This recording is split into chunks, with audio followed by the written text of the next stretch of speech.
अरे आपको जगह नहीं है?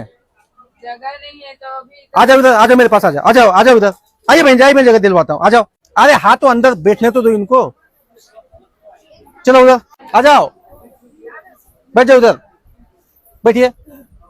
नहीं छुट्टी आप नहीं, आप ऊपर चलो, चल भाई उधर उस साइड में चल। ये सामान निकालो, बैग नीचे डाल दो, आपका भी बैग नीचे डाल दो, जो बैग है नीचे रख दो। बैठ जाइए बहन जी, बैठ जाइए आप, बैठ जाओ। आप भी चलो उधर, चल रहे उधर, इतना पालथी मार के बैठे हो जनरल डिब्बे में। हाँ आइए बहन जी आप इधर आ जाओ, छूटिए मेरे पास आ जाओ। छोटी है वो। हाँ आ जाओ उधर, चलो हो जाओ पीछे, ले लीजिए बच्चों को अपने पास में, आ जाओ, ये बच्चे ले लो, आ जाओ छुट्टी, जाओ उधर।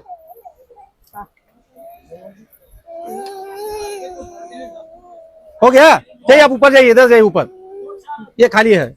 बैग को ऊपर रखे हो लेकिन इंसानों को जगह नहीं दोगे। बैग झोला झिल्ली सब रखना, खाली इंसान नहीं बैठना चाहिए अपने पास में। ठीक बात बोल रहा है आपने सब।